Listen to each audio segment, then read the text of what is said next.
And take 4. Okay. I don't know why I can't get myself together today. Hi, Stitchers. Christine here, Calico, with a early November update. And I believe the last time we chatted, it was on the eve of the August Crazy 7 Sal from the Cross Stitch and Discuss Facebook group. And that's when you started one new project for each of the first 7 days of August. And I had just decided at the last minute, I'm just throw caution to the wind, and I'm going to do that because I don't usually participate in a lot of sals. So it was fun. So I was going to say, oh, should I show my finishes first or show my whips? But I think I'm going to try to go in chronological order, basically from the last time we chatted. So right before the Crazy 7 Sal, and then I'll kind of bring you up to date if I can get it all straight. I have a big pile here in front to show you. So, but before I forget, I did want to say, first of all, welcome to my new subscribers. Sorry it's been so long since I got a new video up with some fresh new material. And welcome back to... Okay, sorry about that little pause. My phone ran out of storage and I had to delete a really big app. So we'll see if I can film a little bit more. Okay, anyway, back to where I was. First things first. I was graciously gifted by 2 lovely ladies, and I forgot to ask them if they wanted their names said aloud on YouTube. So since I didn't, I won't say their full last name. But first, Kim W. was kind enough to send me a couple of patterns from some older magazines that she has. And hi, Kim. They are so cute. I can't show you one because it's just a pattern, but they're, and I don't know which magazine they're from. It looks like Cross Stitch Crazy, and it's a bird alphabet. Actually, I can't show you. I can maybe show you this without the pattern, but this is kind of an example of what one of them looks like. Let's see, upside down. Sorry, guys. Right there.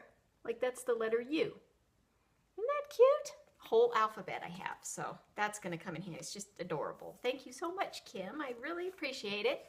And she also sent me and I can maybe show you this. It's a bird sampler. It's also just a pattern, but a chart. So I'll show you just a little icon in the corner here of what that looks like. Isn't that cute? I love it. So thank you so much, Kim. I really appreciate that. And I also, right around that same time, got another lovely gift from one of my lovely subscribers, and her name is Belinda Z. Once again, I don't want to say her last name just in case she doesn't want that stated on there. And she gave me actually a whole magazine, The World of Cross Stitching, an older issue of it, because there were a couple of things in this magazine that she thought I might like. This little beautiful bird design right there, so cute. And she knows I love sunflowers too, so it has that. And I actually looked through the magazine and found quite a few things that I liked on here. So thank you so much, Belinda. I really appreciate it. It's so cute. I just love when people, when they see bird designs and stuff like that, that they think of me. It makes me happy. So anyway, thank you very much. Notice I didn't say the word rack. I don't know why I don't like that acronym. I was racked. I don't know why. That doesn't sound pleasant. It doesn't sound like a nice gesture. So I prefer to say graciously gifted. But there's not really a good acronym for that. GG. I've been GG'd. That doesn't sound right. So I don't know. I've been graciously gifted. We'll just call it that. Anyway, if somebody can come up with a creative acronym besides rack, send it out there and I'll use it. So, okay. Anyway, right after, I don't think I showed this in my last video because I think I was getting ready to do it, but in the magazine, on one of my other videos, I go through the 2015 Just Cross Stitch Halloween issue, and I believe that's where this is from, but it was Crow on White Pumpkin, and right away I did that one and finished it, and I loved it. I think I used a couple, I think the green I substituted one a Weeks Dye Works for, but I believe I used the DMC just the DMC equivalents for this. But isn't that neat? I didn't finish it completely. I didn't FFO it, but I just love that. If you look really closely, these are a little specialty stitch there. I don't remember what they are, but it kind of gives them a little bit more texture. And some specialty stitches down there. The white, I believe, is that? Yeah, like a satin stitch, I think is what that was. That was so long ago I stitched this, I don't even remember. Way back in August. So yes, I think that was the first thing that I finished. No, it couldn't have been. Yeah, I think this was the first finish I had since then, but I don't know. Chronological order, it's a finish, nonetheless. Okay, got that. So way back, Crazy 7, I had said in my last video, I think I had spoken about the 7 that I had planned to do, and I did change 3 of those. 3 of them were from when I took my vacation a year ago, and I went to South Dakota, so Mount Rushmore, Crazy Horse, and then we went over to Wyoming for Devil's Tower, and I had purchased 3 cross-stitch patterns for each of those, and I was going to add those into the Crazy 7. So I did swap those out because it ended up being a really busy week, and I didn't want to just rush and get a few stitches in to start those, because those are the kind of project when I want to work on them, I kind of want to enjoy working on them, you know, from get them started and work on more than just getting a few stitches in just for that. So I ended up taking those out and adding 3 smaller projects in, a couple of Mill Hill ornaments, because I always like to make my 2 boys a Mill Hill ornament for Christmas. And since I'm doing the Flower of the Month Sal, I needed to do a flower. I needed to do my flower for the month anyway, so I just decided to add that into one of my starts. So I think the very first day I did one, and it was called Merry Mustard Seed from the Scattered Seed Sampler, I think. Oh, why don't I get myself straight before I do these videos? If you really want to know, I'll find it for you. So I did start, and oh, I'm impressed to say that out of the 7 starts that I did for that Sal, I finished 5 of them in the month of August. So this was the first one that I started. Sorry about all the wrinkles. Wow, I didn't realize it was that wrinkled. So, and it says, scattered seed I sow for thee, oh gather birds and sing for me. So, get it up there, show you close up that.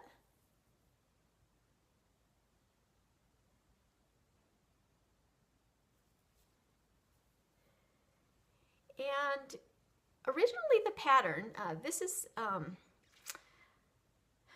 feel like the name of the designer is Teresa Black. So she originally on her design put a TB here. And I haven't done many samplers, but I went on to Facebook and asked the question if people thought it would be odd if I put my initials there instead of hers. I didn't know if it was typical to put the designer, because she didn't really include an alphabet, you know, for you to change it, you know, to add your own name or your own initials to it. So I had to kind of be creative. I sort of stole the ideas from up above, these letters up here, to kind of get the S. But I don't know. Everybody said, yeah, definitely put your own initials there and take hers off. So I felt kind of bad doing that, because, I mean, she did design it, but I stitched it. So I don't know. So anyway, my initials were there. Also, I purchased this pattern in 2014, and she had charted it to say 2014. So that was another thing. I was telling everybody, should I just keep it as 2014 because that's how it's charted? And she didn't really give a, you know, like numbers to be able to change the date. And everybody said, well, you should probably do the date of the day of the year that you finish it. And so I thought, okay, well, I'm going to put 2015. And then I was pretty much then committed at that point to finish it in 2015. So this was like my number one priority for finishing, because I didn't want to then have to change that to 2016. So those were the 2 changes I made. So I put CS instead of TB there, and then I put 2015 instead of 2014. So, but I think she's cute. Bigger than I thought that was going to be when I bought it. I thought it was just kind of small, and I think I used smaller count. This fabric is 32 count Winter Moon. and I don't know who that's by. So first Crazy 7 finish, start and finish. Okay, then the second one I did was this one by Bent Creek, and it was also my second start and my second finish. Or I don't know if I finished it second. I just finished these all in August, but this one, originally I was enabled by Mandy O'Callahan. I saw this on her blog way back when, and I purchased this, and it's been in my stash for a while, and it's by Bent Creek, and it's called Quaker Moon. But that is really cute. There, I just used the DMC equivalents on this. I didn't use the specialty stitches that it calls for.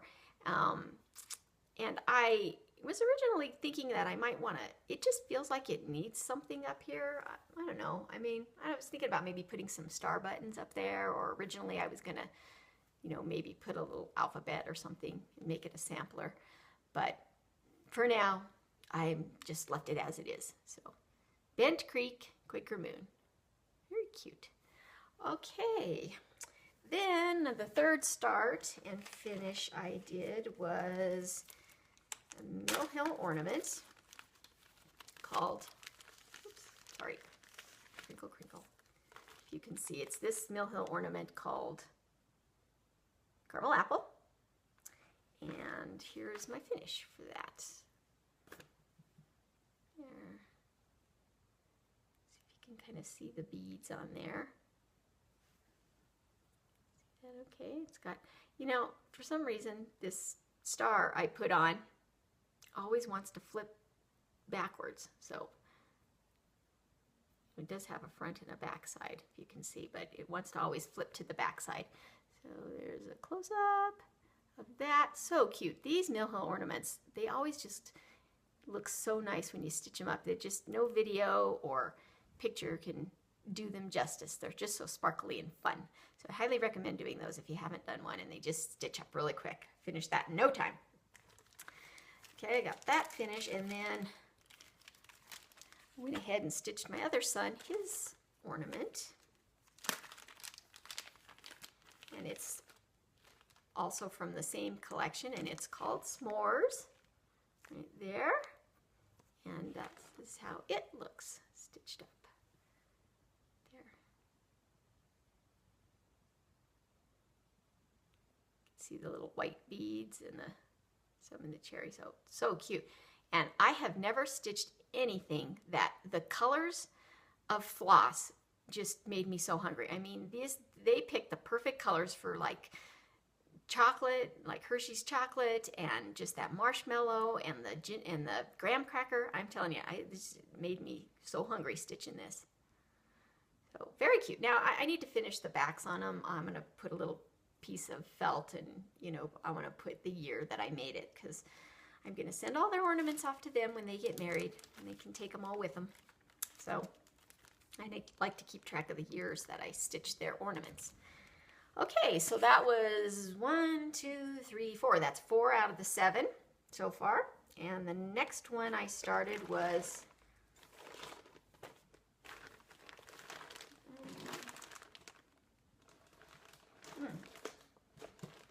guess what? I didn't bring it down with me. Ugh.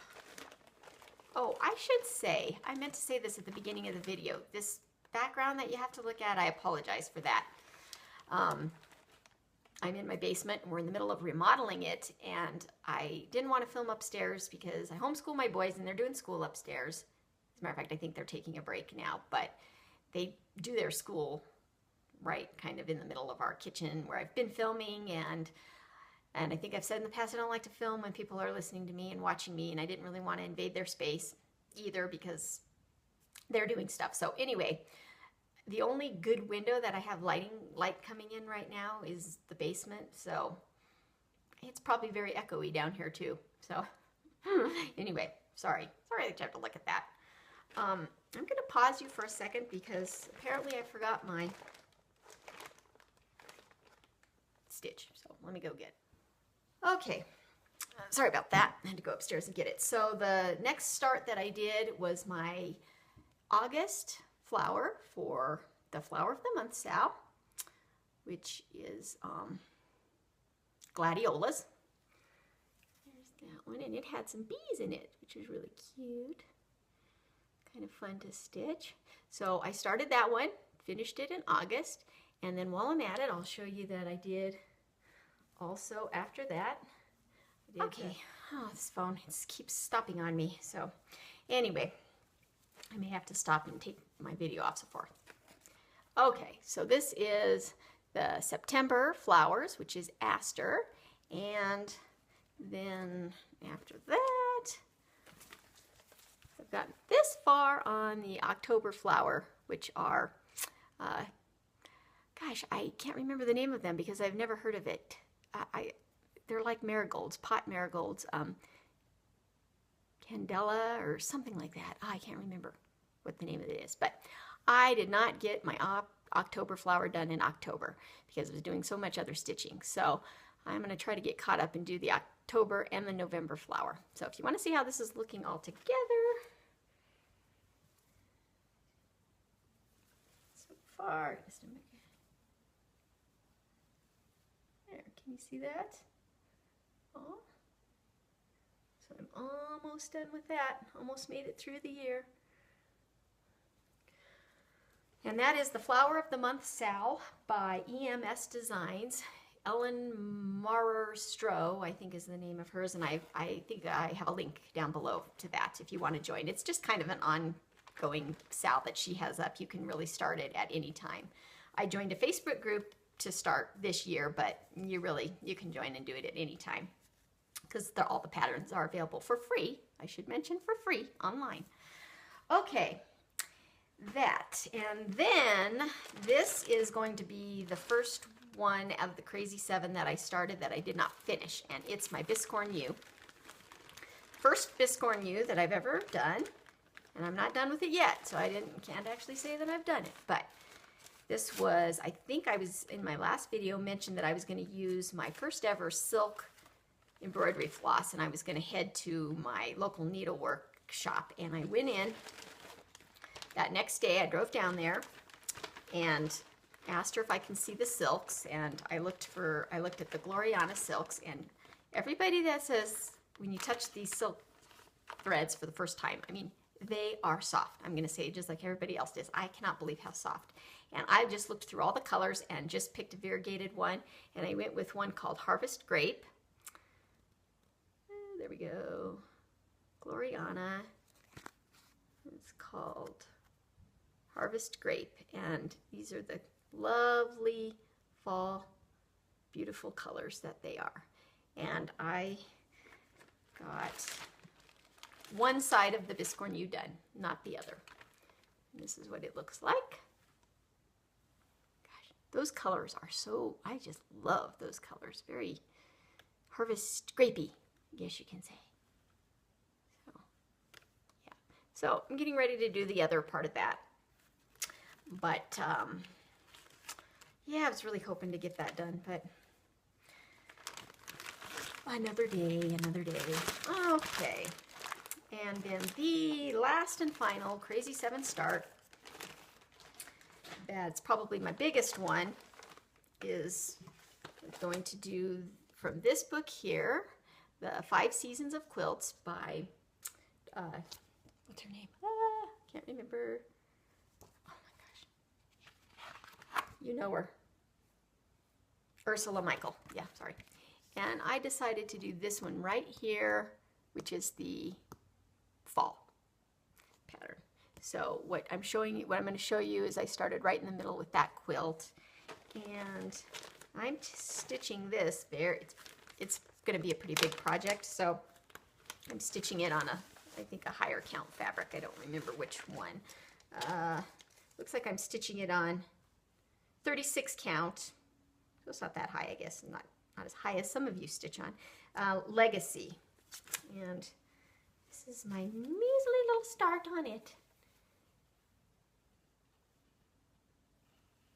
And that's the log cabin quilt design, and it's tiny, tiny. For me, I really have to get my magnifier out for this, but it's going to be a big project when it's done. As you can see, this quilt here, I mean, you know, there's going to be like 5 of them going across, so it's going to be kind of long and thin. But I enjoyed that. Kind of got my cross-stitching quilt fix for a bit there. So once again, there's that. So, okay, and that was that for the Crazy 7. And it was fun, and I think there's going to be another one of those in January, starting, if any of you are members of that group. So moving on, that's end of August, and moving on now to September, I signed up for a Blackwork Hummingbird Sal, and I'm sure many of you have already seen that in other people's videos. A lot of people doing it, a lot of people talking about it, and I started right along with that, and this was my progress. Sad to say I didn't finish it, and I was getting close, and I was on a roll, and then I got sidetracked. So this is my progress so far on that. I'm losing my light, guys. The clouds are coming in. We're supposed to get our first snow here in Colorado tomorrow. I know sometimes when I talk, when I'm behind the cloth, my sound goes out. So I don't know if you could hear me if I go behind the curtain. I don't know. So I just won't say anything important while I'm back there.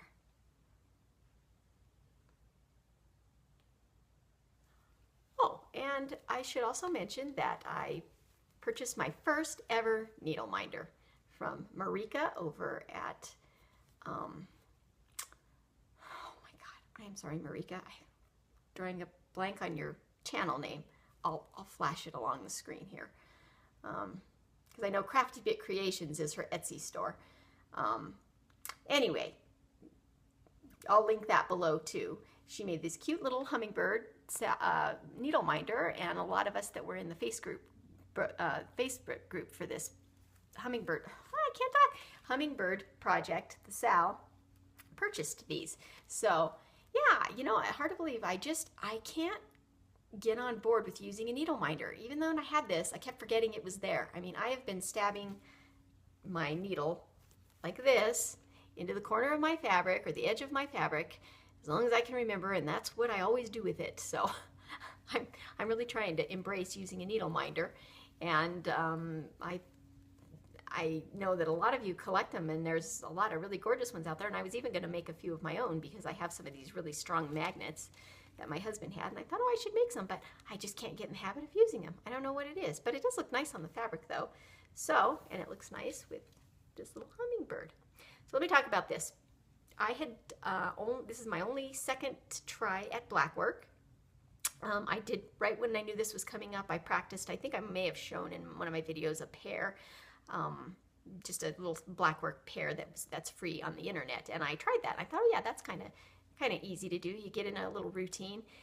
And then we did this, so I stitched the bird, and then I went right in for my first Blackwork into this really tedious little bit of stitching. I won't give you a close-up of that, because if you look really close, there's a lot of mistakes in that.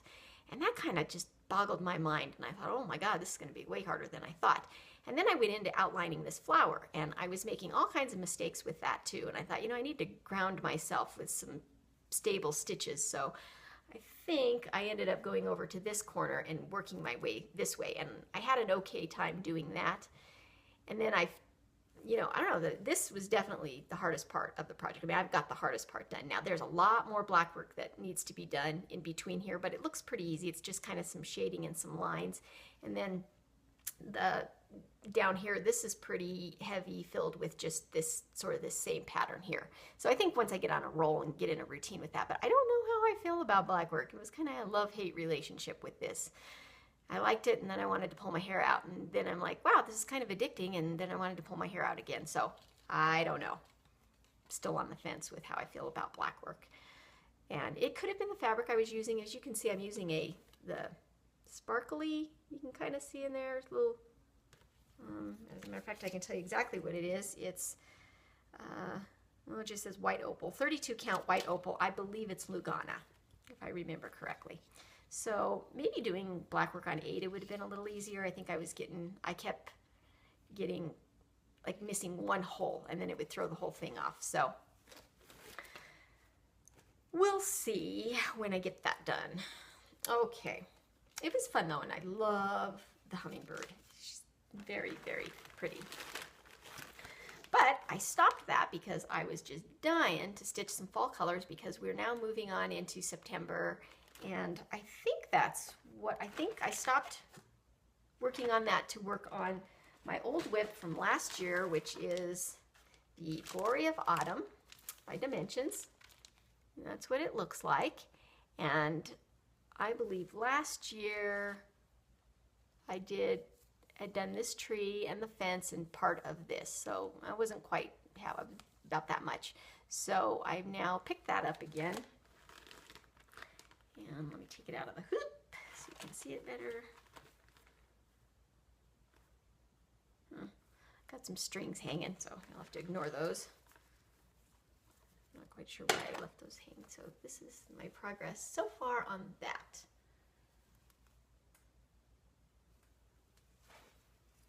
Can't see if I'm showing it to you right there. So, oh, isn't this a gorgeous project? I just love this. I really had to stop myself from stitching on it though, because I had to start my October flower of the month, and hence the reason I didn't get that done. So I ended up starting the flower on about, I think, the 26th of October. But I also did some Halloween stitching too, which I'll show you. So a lot of stitching in October, a lot of fun stuff. But so this I did last year. I didn't work on any of that. Pretty much this year I finished doing the back stitching of the fence, and then the little swans down there. Sorry about my strings. So some of the water. And I'm going to get back to this here soon. But I did start a couple of new ones too, which I'll talk about in a minute. But I love this. Love, love, love. And I really wanted to get that done this year, but it may turn into the 3-year project because I seem to only stitch on that in the fall. So, okay, let's try this again. My phone. I think I figured out the problem. I updated my phone, and now when I delete photos and videos, which I take a lot of, it apparently puts them into a recently deleted photo. So they're still on my phone taking up storage. So I think now it works. I think I'm going to have more space now. Anyway, moving on. Where were we? We were going into October stitching, I believe. So I was wanting to stitch some Halloween stuff, and I think one of these is from an older one, but my 11-year-old and I in school were studying the colonies, and we were learning about Massachusetts, and of course you can't learn about Massachusetts without studying the Salem witch trials. And so he really loves scary stuff, and we were both really kind of into reading about the Salem witch trials and stuff like that. And then I'm like, I really want to stitch some primitive witches and designs, so kind of motivated me to do that in October. I love Halloween. You either love it or you hate it. I'm one of those that just really loves Halloween, and I'm glad that my boys are getting old enough now. They're 11 and 13, so it's kind of fun. We can start moving away from the cutesy Halloween stuff into more of the scary stuff. So anyway, we were reading all about the Salem witch trials, and he was learning about it. And then I wanted to stitch like a vintage witch from a pattern, and I thought, I want to get some really old looking fabric, and I have never dyed my own fabric. I haven't really attempted to do any of that yet, but I've always wanted to try coffee or tea dyeing some fabric. Way back from when I used to do quilting, I used to love when I would go to craft shows and I'd see those old kind of quilts that look like they were kind of stained to make look real vintage and stuff. And I've always liked that look. So I was watching a YouTube video on just how to coffee dye or tea dye some fabric. And then my son, who's 11, he was watching it too. And he said, oh, that looks really fun, because he's really into vintage, distressed papers and things like that. He loves old maps and, old clocks. And he just loves kind of that tea dyeing stuff too. And I said, hey, let's vintage up some stuff. Let's distress some stuff. So he made a little notebook and was making all these different papers, and he wanted to buy a fountain pen, and he was just kind of, doing his own thing with that. And I was throwing some Aida and some linen and stuff and coffee dyeing it. So to make a long story short, this one I actually had stitched about half of it, and then I just decided to dunk the whole thing in coffee and see what would happen. So I did. You can't really tell I did anything until you look at the edge of the fabric right here, where you can kind of see that old vintage kind of stain. But the rest of it, it kind of just, it's very subtle. If I hold it back here, you can see just a little bit, which I wanted it to be just a little bit subtle, but I found this pattern in, did I write it down? This, I believe, I know it's Plum Street Samplers, and it's in the Just Cross Stitch Halloween issue from 2013, I believe. If that's not right, I'll correct myself on the screen here. But isn't that neat? I just love this. I love that it said 1692 on it. So let me hold it steady so you can see.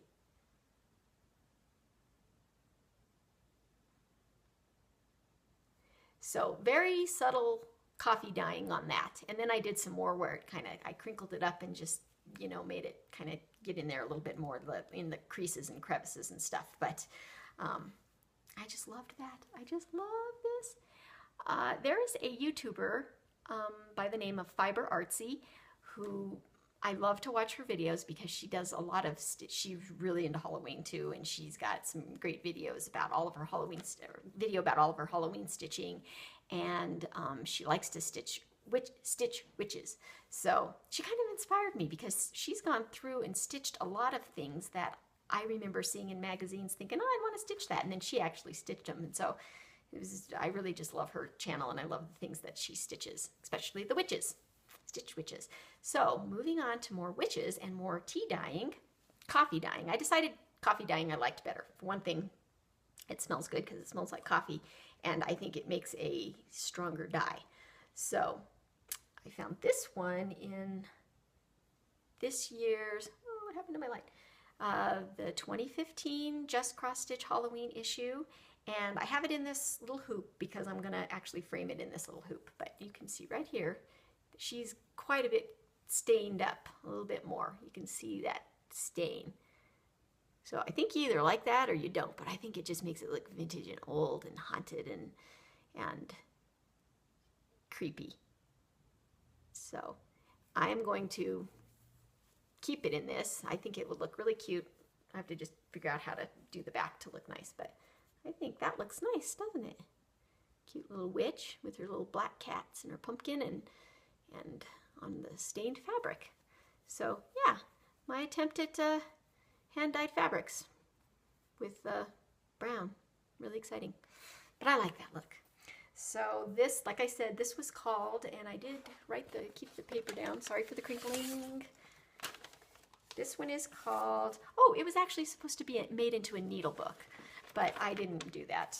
I was just wanting to stitch the witch, and I'm like, yeah, it's called The Witch Needle Book, and it's by Nicolette Ferrato of Nikki's Creations, and it is in the 2015 Halloween issue of Just Cross Stitch.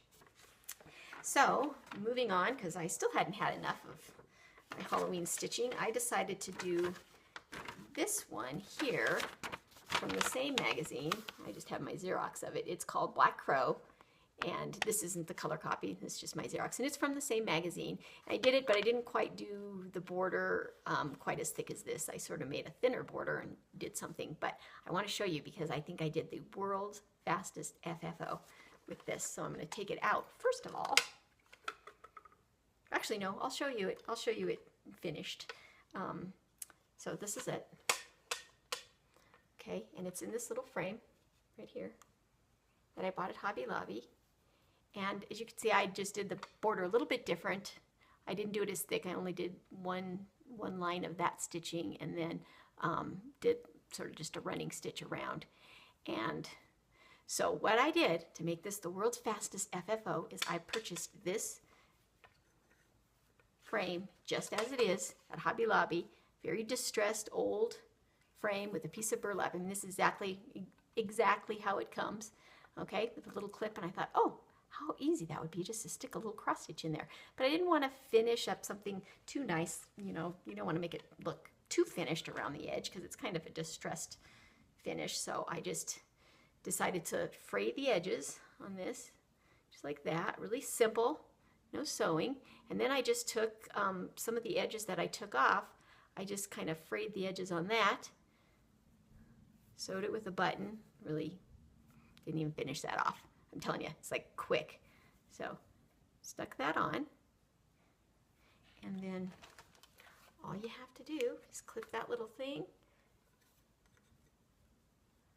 line it up right on there like that. And there you have yourself a finish. Isn't that easy? All ready to sit on a mantle. Ding! Yeah, so I have an FFO. And you could easily just swap that out all year round with some different ones. So I'll set that there. Just an idea, in case anybody ran across that same frame at Hobby Lobby. Okay, on to, we're about finishing up here. I started, well, let me just show you a couple of things that I bought. This one here is, I don't know, I was on Amazon and it popped up and I just saw it and thought it was cute and bought it. I know that I've seen a couple other people have this before, so it was just one of those that, I don't know, I was just feeling like buying something when I was shopping for something else. So there's that one by Dimensions, and it's called Home Memories. I feel like somebody, maybe it's Stitching May, has this one.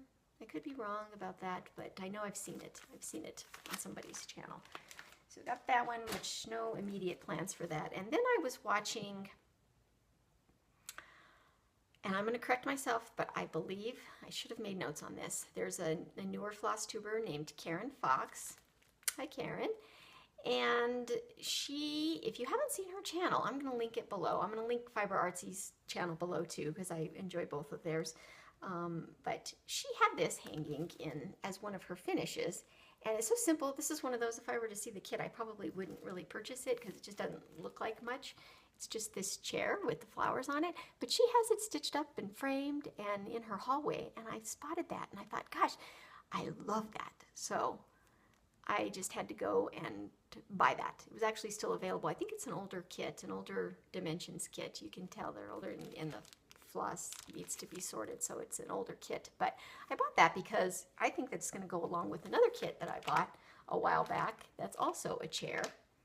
So I guess I must like chairs with flowers on them because I like both of these. And even though they're different styles, I think they're kind of neat. Might look neat framed together. So anyway, got that. So thank you, Karen. And if I'm completely getting you wrong and it's not Karen, then I will correct myself on the screen and give proper credit where credit is due. So that were a couple new stitches. And then last but not least, well, okay, last, but it is not least. I do have, actually, it's not last. I'm going to have a couple more things to talk about. So funny story. Oh, okay, here's another one. I'm going to have to correct me. Was it Crisscross? I cannot remember whose channel, and I love her videos, and I'm drawing a blank now. But one of her early videos, and I'll put her name here. I feel like it was Crisscross Stitcher. So, hi, Chris. If I'm wrong, I'll correct myself. I'm so bad at this. Way back, one of her early videos, she has a little slideshow at the beginning of a birdhouse kit that I fell in love with. And I thought, oh my gosh, I got to get that. And I asked her the name, and she gave me the name, and I searched high and low on the internet for it and couldn't find it. And periodically I looked for it, and I couldn't find it. And it was called Winter Birdhouses. And I'll show it to you in a minute. But the only one that would come up, because it was by Dimensions, the only one that comes up when you do Winter Birdhouses is this one, because this is a newer version of it. And I bought this, but I have never really been in love with this one. I mean, I don't know if it's just the color. The colors are, they're a little really vivid. I mean, that really, really bright green. I don't know. I like it. I like it. I'm just not madly in love with it, especially because I knew that there was that other one out there that I loved more. So I just periodically search eBay for it, hoping that it's going to come up. And lo and behold, it did come up recently. And I saw it, two people had it. One, it was used, it had been opened, and it was, I think, on sale for $32, I think was what the auction was starting at. And then there was a brand new one that was selling for $40, I believe. $45, I think $45. So I really struggled with that because that's just, for me personally, it's a little more than I want to pay for a kit, for a Dimensions kit, but I loved this one. So I struggled with it, struggled. I'm like, do I get it? And yeah, I just really couldn't justify it. And so I was telling my husband about it, and he's like, you know, don't you have one like that already? And I'm like, yeah, as a matter of fact, I do, you know. I mean, I need another birdhouse kit. Like, I need a hole in the head. But this was the right one. This was the one I liked. So, you know how it is. So I just decided, no, I'm not going to pay that for it because it'll come around again and maybe it'll be a less price. And so I just kind of forgot it. And I thought, you know what? To make myself feel better and forget about it, I'm going to go grab a kit out of my stash that I pretty much had that exact same situation with about a year ago. There was a kit that I saw stitched up somewhere, and I said, I have to have that. And I went on eBay, and I ended up seeing it for, you know, more than I wanted to pay for it. But I told my husband, I'm like, and the reason why, I mean, my husband really doesn't care what I buy, but the thing I have to involve him with eBay is because anything that has an auction on eBay, for some reason, I'm scared to death of auctions. If there's a buy it now, good, I'm good to go. But when there's an auction, I don't know why, it just terrifies me to do an auction, you know. I'm just scared of the whole process because I'm afraid I'm going to get in there and get trigger happy and, you know, drive the price way up, or I'm going to miss out, or I'm not going to type fast enough. So I just, whenever there's an auction, I have to involve my husband and say, here, will you do this for me? So anyway, he got this one for me last year in an auction because I really wanted it, and, you know, and it was more than I wanted to pay, but I never started it. So you know what? I'm thinking to myself, okay, here I am in the same situation where last year I had that kit I had to have, and I never even started it. And so I decided I'm just gonna forget about the birdhouse kit. It's on eBay. I'm not gonna get it, and I'm gonna start this one. So that's what I did. So that afternoon, I started it, and I got this far on it. A little bit of the tree done. So, not too much, but I got started on it, and I went ahead and kept myself on the watch list for that. So my husband was working in the basement, and he was doing some concrete work, and it was kind of approaching the auction time, and he was outside hosing off the extra concrete stuff, and I said, and I was helping him, and I said, oh, hold on, I said, my auction's getting ready to stop. I want to go see what it sells for, and maybe if it gets relisted at a lower price. And he's like, okay, yeah, go ahead, I got this. And so I went in there, and I was just watching the auction, and nobody had any watches on it, and nobody had anything on it, and I'm watching it, and there's like 10 seconds left to go, and all of a sudden there was a bid on it, and I was like, seriously, somebody's gonna buy this, like right now? And then all of a sudden, you know how it is, your emotions are like, somebody's gonna buy this, and I should have got it, you know, somebody else wants it, I'm gonna get it. And so I was really bummed, and I went out, you know, and it ended up selling for just the price that she asked it for like $45. And I went out and I said, can you believe it? I told my husband, I said, can you believe that? Somebody actually bought that, and now she's not going to relist it, and now I'm really wishing I would have got it, and stuff like that. And he's like, well, did you see who bought it? And I said, well, no, I don't know how to tell. And he's like, let me look. And then he holds up his phone, and it said that he had won the bid. So it was my husband that bid on it, and he bought it for me. So I was really excited. It completely surprised me. I mean, my husband was outside, you know, all day. He was like, do you really need that? You really need another one of those? And, you know, I think that's overpriced. And then he was out there with the hose doing concrete, and I had no idea that he was actually bought it. So here it is. After all that talk, this is what it looks like. So isn't that cute? I love it. It has a more realistic look to it, I think. I think that's what I like about it. The colors are realistic, you know, and the houses are just so great. So it's mine. And I know I haven't started it because I think what my plans are going to be is this winter, once I get past my Christmas stitching and some of, you know, the stuff I'm going to do at the end of the year, I think January, February, March, I'm going to work on. These two are going to be my main projects that I work on for winter. So you got the winter bird feeding and the winter bird houses. So anyway, fun story about eBay. I really don't need any more birdhouse or bird feeding, bird feeder projects. I've got so many of them. What am I going to do with them all? I don't know. But anyway, I thought it was a fun story you might like. So I think I am about approaching the end. The only other thing I want to talk about are two of the things that I wanted to start stitching this fall that I didn't get around to. Just was stitching other stuff. So this will be going on the third year that I've had this. There's this really cute pattern. It was a 3-part pattern by Bent Creek called the Halloween branch. The very last one shows how it looks. So I think that's cute. When the owl, what does it say? When the owl and witch together are seen, there's mischief brewing on Halloween. So I think that's cute. And it was a 3-part, I think maybe in 2013 or something like that. And I really wanted to stitch that 2nd year in a row for Halloween. I'm going to make it my priority next year. Unless there's something in those magazines that I see that I have to stitch. And I really wanted to start this also. I wanted to have that started before I filmed this video, and I didn't get around to doing that this fall either. So that one's going to probably be put on the back burner till next year too.